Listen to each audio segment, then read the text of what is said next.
नमस्कार, मी श्याम चव्हाण. आज पुन्हा एकदा आपल्या अन्नदाता या यूट्यूब चॅनलवर आपल्या सगळ्यांचं स्वागत आहे.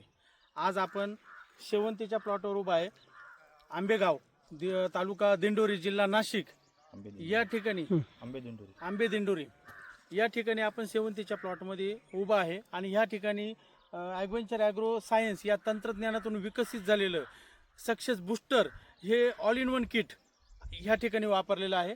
तर ह्या वापरल्यानंतर आणि वापरायच्या अगोदर काय वापरल्यानंतर बदल काय झाला हे आपण इथं असलेले शेतकरी त्यांच्या तोंडूनच आपण ऐकूया. दादा नमस्कार. नमस्कार. नाव काय आपलं? शंकर दत्तात्रय वाघ. गाव? जानोरी. Mobile number? 99 606 35 856.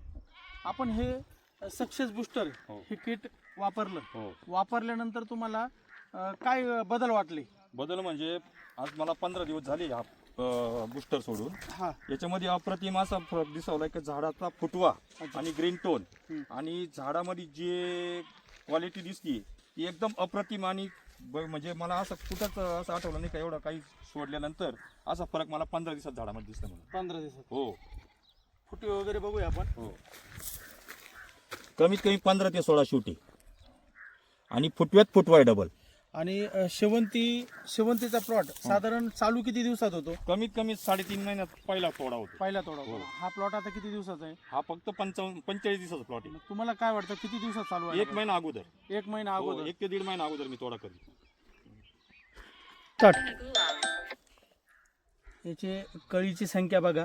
आणि सगळ्यात महत्वाचं सक्सेस बूस्टर हे जे किट आहे, ह्या किट वापरल्यामुळं पहिली गोष्ट तर नागाळी येत नाही.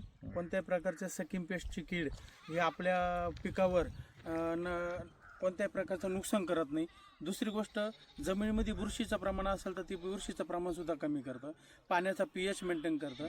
फळ फुगवणीपासून तर रूट डेव्हलपमेंटपासून तर फळ फुगवणीपर्यंत असं ऑल इन वन हे प्रोडक्ट आहे. रूट पण डेव्हलपमेंट होतं आणि फुलाची साईज असेल किंवा इतर पिकामध्ये फळ फुगवणीसाठी सुद्धा मोठ्या प्रमाणामध्ये सक्सेस बूस्टर हे काम करतं.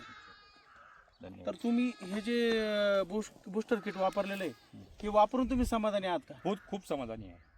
आपल्या शेतकऱ्यांना तुम्ही काय सांगू इच्छिता? मी तर हे वापरला पाहिजे की नाही वापरायला? वापरलंच गेलं पाहिजे. धन्यवाद.